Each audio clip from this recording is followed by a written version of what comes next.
मेरा कसूर क्या है? चलो मुझे मार दे, मुझे फेंक दे, मेरा ज़रूरत नहीं है, मगर मेरे बच्चों का मुस्तकबिल हम चाहिए। हम रास्ते में चल रहे होते हैं तो हमारी नज़र वो कोने पे रहती है, क्योंकि हमें पता है वहाँ पुलिस वाला होता है, तो हमें रोक के पहले बोलेगा लाओ NIC दिखाओ। तो हम लोगों को इतना तड़पा के हम लोगों को क्या फायदा है? हमारा कसूर है, हम बंगाली, अल्लाह पाक ने हमारे को बंगाली बना, हमारी स्थिति का कसूर, हम बंगाली है। बंगाली गाली नहीं है, बंगाली मुहिब वतन पाकिस्तानियों के नाम है।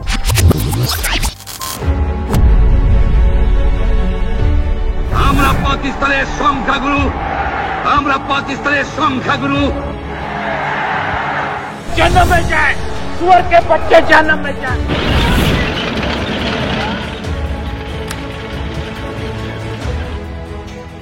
People have to play the game, and I think it's a part of the game. We have to accept it in good ways. जब हम बच्चे छोटे होते थे तो एक दूसरे को तंजिया सिखाया जाता था कि ये मुझे छेड़ रहा है, मुझे भूखा नंगा बंगाली कह रहा है। हम उन्हें कहते थे जी ये 2 फुटे क्या कर लेंगे, लेकिन अब देखें उन्होंने करके दिखा दिया। मुल्क टूट गया मगर सोच ना बदली। क्या आप जानते हैं कि कलकत्ता, ढाका और चट्टागोंग के बाद बंगालियों का चौथा बड़ा शहर कौन सा है? कराची। हैरान हो गए ना? करोड़ों के शहर में 30 लाख बंगाली रहते हैं। ये ना जिंदा है ना मुर्दा। मुर्दा इसलिए नहीं क्योंकि सांस लेते हैं, और जिंदा इसलिए नहीं क्योंकि इन्हें जिंदों में शुमार ही नहीं किया जाता। आप किसी बच्चे से कभी पूछें कि बड़े होकर क्या बनोगे, तो वो कहेगा डॉक्टर, इंजीनियर, कोई पायलट या प्रोग्रामर। वैसे जो इस मुल्क के मुआशी हालात हैं उनमें तो शायद सरकारी मुलाजिम ही बनना चाहेंगे। लेकिन बंगालियों के लिए सवाल बड़ा मुश्किल है, क्योंकि ये बच्चे पाकिस्तानी ना बन सके तो और क्या बनेंगे? मैं आज कुछ सवाल आपके सामने रखना चाहता हूँ। वो लोग जिन्होंने बांग्लादेश छोड़कर पाकिस्तान को अपनाया, आज तक उन्हें रियासत ने कबूल नहीं किया। क्यों? जो तहरीके पाकिस्तान में बढ़ चढ़कर हिस्सा लेने वाले थे, इस्लाम और पाकिस्तान के वफादार थे, वो अचानक गद्दार बन गए। क्यों? मशरकी पाकिस्तान तो छोड़ें, मगरिबी पाकिस्तान में भी बंगालियों से जिल्लत आमेज रवैया रखा गया, उन्हें तंज और मजाक का निशाना बनाया गया।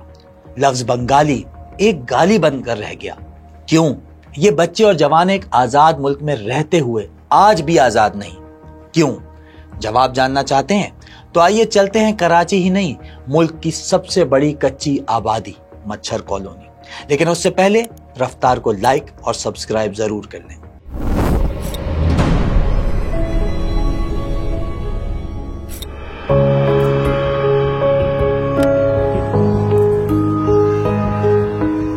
ये सोनिया है, 7 साल की थी जब पहली बार यहाँ आई।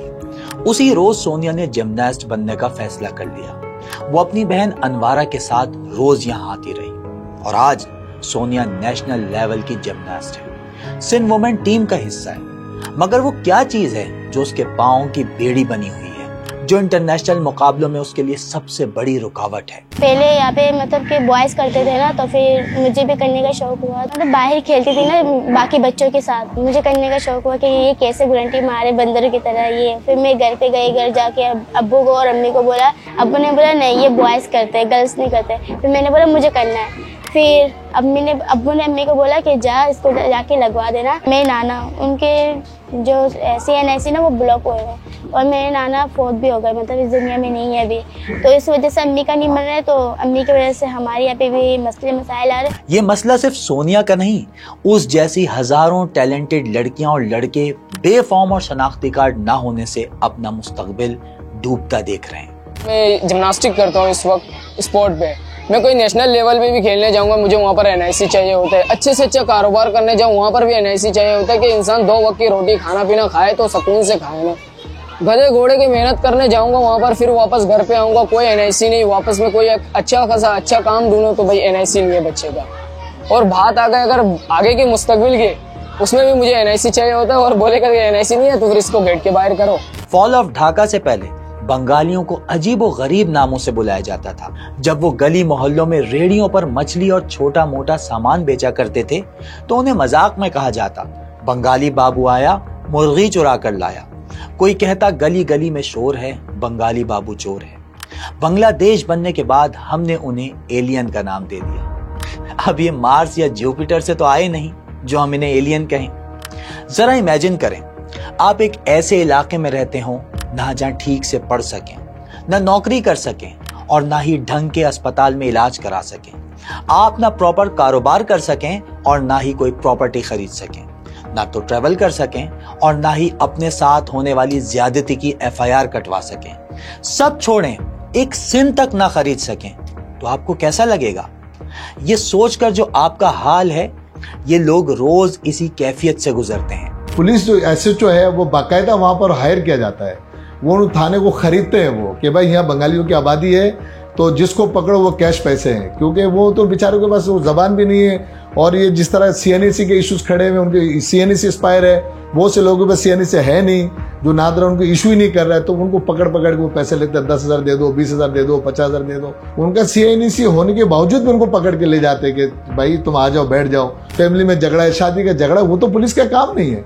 वो बस पुलिस को कोई बहाना चाहिए और उनको उठा के ले जाते हैं और पूरी रात उनको अपने पास बिठाते हैं और 10, 20,000, 50,000 जो माकूल रकम हो सकता है वो उनसे वसूल करते हैं, फिर उनको छोड़ते हैं।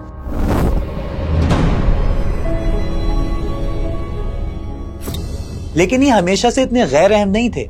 क़याम पाकिस्तान के बाद Bengali middle class KPT, secretariat और स्टेट बैंक जैसे सरकारी इदारों में एक्टिव नजर आई। कैपिटल और इकोनॉमिक हब होने की वजह से कराची के प्राइवेट सेक्टर में भी पढ़े लिखे बंगालियों की अच्छी खासी तादाद थी। ज़ेबुन्निसा स्ट्रीट मशहूर बंगाली राइटर और मौलवी तमीजुद्दीन रोड कायदे आजम के मुस्लिम लीगी साथियों के नामों से जुड़ी है। ये वही बहादुर सियासतदान थे जिन्होंने सिंध हाई कोर्ट में गवर्नर जनरल गुलाम मोहम्मद के असेंबली तहलील करने के फैसले को चैलेंज किया। आज तो हर तरफ शाह के मसाए भी दिखाई देते हैं। मशहूर बंगाली शायर काजी नजरुल इस्लाम पार्टीशन से पहले कराची आकर फारसी सीखते रहे। नोबेल इनाम याफ्ता डॉक्टर अब्दुल सलाम फिजिक्स में अपनी कामयाबी का क्रेडिट गवर्नमेंट कॉलेज लाहौर के बंगाली टीचर प्रोफेसर गंगुली को दिया करते थे। 50 और 60 की दहाइयों में कराची यूनिवर्सिटी के बंगाली डिपार्टमेंट से कई प्रोफेसर्स निकले, मगर आज ये एक मुख्तसर तरीन डिपार्टमेंट है। क्यों?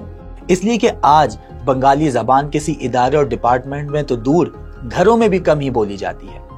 शायद आप ये भी ना जानते हो कि 1940 में कराची के चिटागोंग कॉलोनी से बंगाली जबान में अखबार कौमी बंधन निकलता था, जो 71 में जब्त का बंधन टूटने पर खामोश हो गया। उस दौर में 10 से 20 हजार बंगाली पाकिस्तान में थे। फिर एक एक करके पढ़ी लिखी अक्सरियत बांग्लादेश चली गई। उनमें मशहूर सिंगर रोना लैला और सोनी धरती गाने वाली शहनाज बेगम भी शामिल है।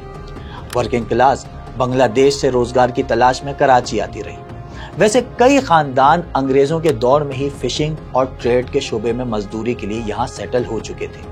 कई ऐसे भी थे जिन्हें पाकिस्तान से मोहब्बत के जुर्म में बांग्लादेश से निकाल दिया गया। बेनजीर भुट्टो ने तो एक बार तैयारा भरकर उन्हें वापस बांग्लादेश भेजने की कोशिश की, मगर खालदा जिया ने तैयारा जमीन पर उतरने न दिया। कराची में मेरी पैदाइश है, मेरी 3 बेटी है।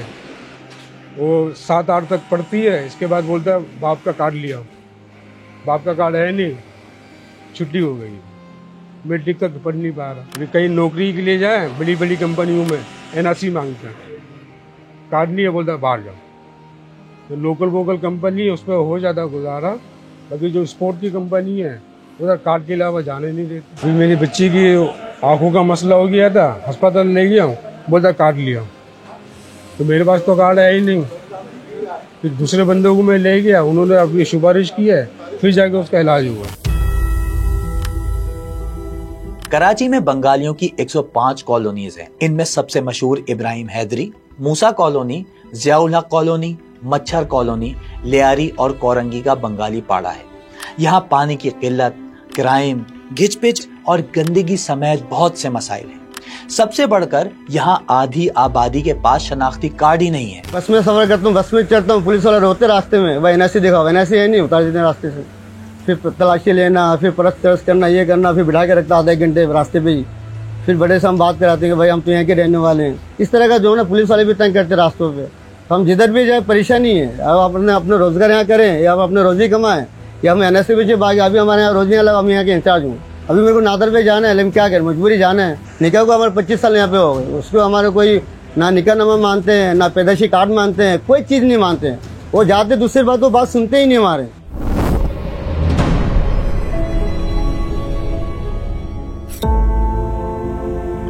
इस मुल्क में रातों रात 26वीं आईनी तरमीम तो पास कर ली जाती है, मगर 75 बरसों में भी सिटीजनशिप एक्ट में तरमीम का ख्याल नहीं आता।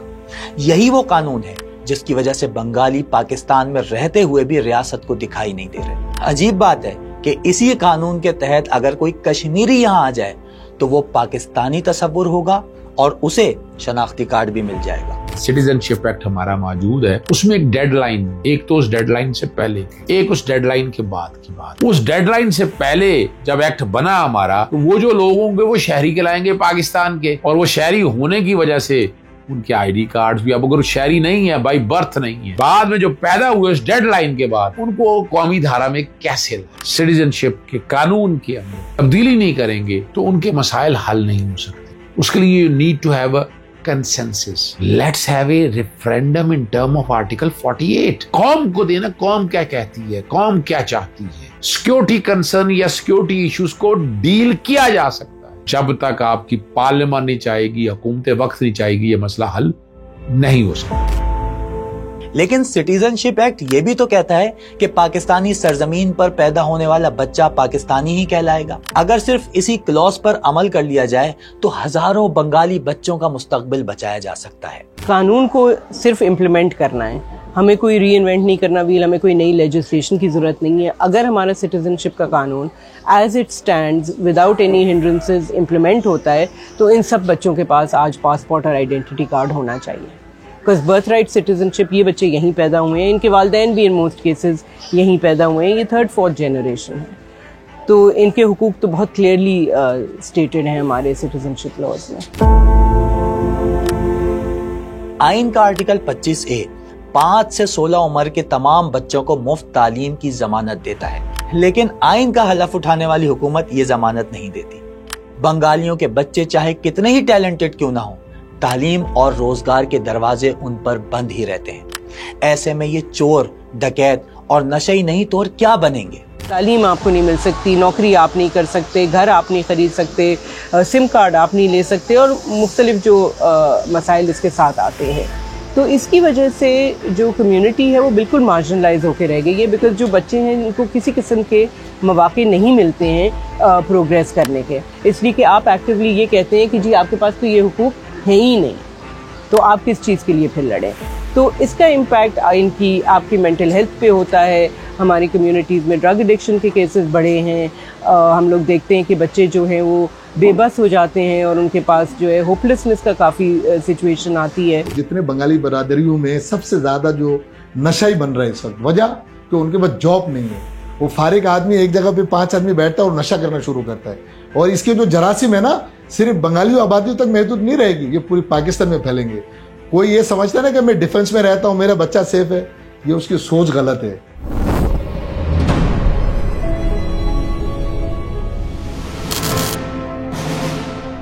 जिया दौर में बांग्लादेश सेल कायम हुआ, फिर तो स्पेशल ब्रांच वाले जब चाहते बंगालियों को पकड़ कर ले जाते थे, उन्हें FIR काट कर जेल में डाल दिया जाता। जरा सुनिए कि FIR में झूठ कैसे धड़ल्ले से लिखा जाता था। पहले बंगाली नौजवानों को सदर, पेशावर गेट या कराची के मुख्तलिफ एरिया से उठाया जाता और फिर ये लिखा जाता कि ये तो अभी अभी बॉर्डर से आया था, रेल से उतरा ही था कि उसकी गठरी देखकर शक पर गिरफ्तार कर लिया। खैर, ये सब बातें तो मार्शल्लाह का तोहफा थी, लेकिन जमहूरी हुकूमतें भी कोई कारनामा अंजाम न दे पाई। 1996 में FC के सरबराह अफजाल अली शिगरी ने तो बांग्लादेश से आने वालों को मुल्क की सलामती के लिए खतरा करार दे डाला। जुल्फिकार अली भुट्टो के बाद इमरान खान ने बंगालियों को शनाख्ती कार्ड देने का ऐलान तो किया, मगर अमली तौर पर कुछ ना हुआ। मुशर्रफ ने आकर नेशनल एरियन रजिस्ट्रेशन अथॉरिटी नारा बनाई। सोच ये थी कि गैर कानूनी इमिग्रेंट्स को कंट्रोल किया जाएगा, लेकिन नारा ने सारा जोर बंगालियों पर लगा दिया। उन्हें गैर मुल्की बनाकर जबरदस्ती रजिस्टर्ड करने लगे। जो ना माना उसे तशद्दुद, हैरेसमेंट और गिरफ्तारी का सामना करना पड़ा। जिन बंगालियों के शनाख्ती कार्ड बन चुके थे वो भी ब्लॉक हो गए। 2015 में नारा नादरा में मर्ज हो गया, लेकिन मसला फिर भी हल ना हुआ। 2006 में मुझे जबरदस्ती पकड़ के अफगानी का कार्ड बनाया उन लोगों ने, मार, ये सबूत है मेरा पास। जब पकड़ के जब गाड़ी में मैंने डाला मुझे, तो उस टाइम मेरा यहाँ पे निशानी अभी तक मैं रखा हुआ है, इसको ये निशानी है। उस टाइम गाड़ी की साइड में लग के मेरा यहाँ से फोन पे हुआ नीला शार्ट है मेरा, वो अभी तक मैं सबूत रखा हुआ है। ज़बरदस्ती बनाया, मैं नाम भी नहीं यही है, साथ ही 10-12 बंदा को पकड़ा, उन लोग ने मुझे नाम बताया, जेब में फोटो था वो लगा के मुझे बोला ज़बरदस्ती अंगूठा लगाया मेरा। यो कहता था मैं FI वाला है, उसका नाम याद है हनीफ नाम का एक ये नालाघाट का जो एक बंदा है, उसका पूरा ग्रुप थे, 10-12 बंदा था और 27-28 आदमी को पकड़ा हुआ हम लोगों ने। आपको पता है ये नारा कैसे बना? मुशर्रफ के टाइम पे हमारे लोगों को रोड से उठा के, घर से उठा के पुलिस महकमा ले जाके उधर थम लगा के उसको नारा काट बना के थमा देता। इसलिए वो कह रहा था जब तक तुम्हारा नारा काट नहीं बनेगा तब तक आप नौकरी नहीं कर सकते हो, आप काम नहीं कर सकते हो। तो जिस लोगों ने मजबूर है अपने पेट पालने के लिए, किसी ने बना लिया, उसने इसके मतलब नहीं समझा, अब उनको महसूस हो रहा है कि देखिए जिसके पास ऑलरेडी पाकिस्तानी नेशनलिटी है, NIC है, उसको कैसे फिर नॉन पाकिस्तानी बना सकते हैं बताइए? पहले तो है ना, तो उसका नारा काट कैसे बनता है? इस वक्त भी कम से कम 2 से 3 लाख काट नारा काट में फंसा हुआ। मगर एक घर में अगर उसका 10 अवरद है, अगर एक का नारा काट है तो 10 का काट प्रोसेस नहीं होता है।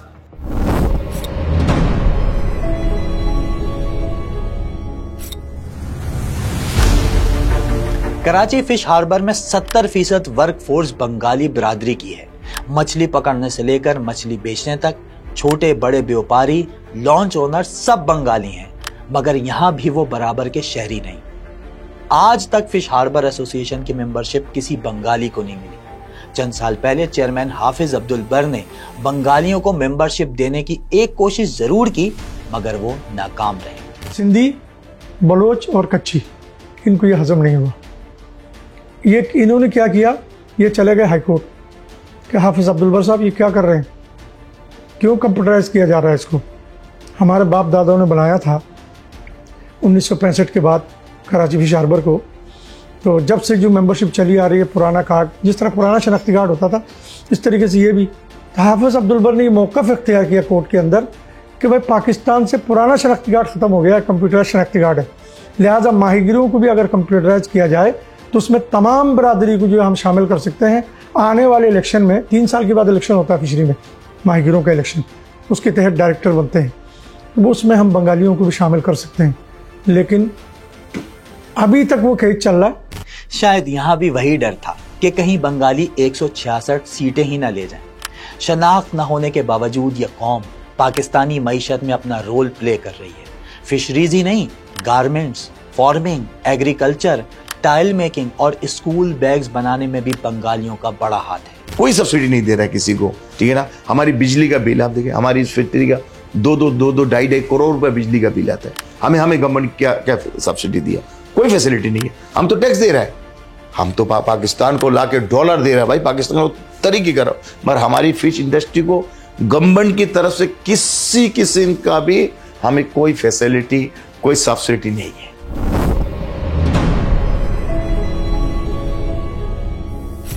आप जानते होंगे कि नादरा में डेटा एंट्री के बाद सीनियर ब्यूरोक्रेट्स या डिप्टी कमिश्नर की तस्दीक जरूरी होती है। बंगालियों को इस काम में कई साल लग जाते हैं। असल मसला यह है कि बंगालियों की अक्सरियत पढ़ी लिखी नहीं। ये बेचारे अक्सर फॉर्म्स भी बगैर पढ़े साइन कर देते हैं। अगर ये फॉर्म और एजेंट 2 नंबर हों तो इन्हें संगीन नताइज का सामना करना पड़ता है। मच्छर कॉलोनी के मिडिलमैन इस सिचुएशन का भरपूर फायदा उठाते हैं, उनसे रिश्वत लेते हैं और फिर यही जाली काम बंगालियों के गले पड़ जाता है। हमारा जो ना जब छोटा लगता बाप माँ मर गया तो उस टाइम मेरे को बाप माँ का कोई कार्ड नहीं था। तो जैसे ये जो ना हम शादी के बाद जो ना कार्डमैन बनाया, हमारा 2 पासपोर्ट भी है। इसके बाद हम एक दफ़ा तो उसमें वो नगर में गया था, उस टाइम ना मेरे को पकड़ के ले गया, 1 महीना जेल में काट के आया। तो अभी कार्ड को जो ना ब्लैक कर दिया। 3 बेटी है 1 बेटा है। तो वो दो थोड़ा हमारा वो एक पड़ोस का जो स्कूल है ना, हमारा मुसलमान स्कूल है, तो वो थोड़ा से बात करके जो ना आगे कर दिया। वो मेरा बेटी 3 इंटर कर दिया, मेरा बेटा जो ना थोड़ा मसला चल गया, उसको इंटर नहीं किया तो मेट्रिक का ही पेपर नहीं दिया था। आपको कोविड दौर तो याद है ना, जब हुकूमत ने तमाम पाकिस्तानियों के लिए फ्री वैक्सीन का ऐलान किया था। लेकिन आप हैरान होंगे कि कराची के बंगाली यहाँ भी वैक्सीनेशन से महरूम रहे। कोविड वैक्सीन के लिए हम लोगों ने भी बहुत उस वक्त एडवोकेसी की और तकरीबन 1.5 साल के बाद हुकूमत ने ऐलान किया कि विदाउट आइडेंटिटी डॉक्यूमेंट्स आप कोविड वैक्सीन लगा सकते हैं। उसमें अगेन एक्सेसिबिलिटी का मसला था, बिकॉज जो कोविड वैक्सीन आइडेंटिटी के बगैर लगवाने की जगहें थी वो यहाँ से 1 घंटे की ड्राइव पे, जैसे एक्सपो सेंटर पे लग रहा था और कुछ केसेस में जिन्ना हॉस्पिटल में लग रहे थे। तो वैसे भी वैक्सीन हेजिटेंसी बहुत थी, तो हमने ये देखा कि लोगों ने नहीं वो एक्सेस किया ज़्यादा।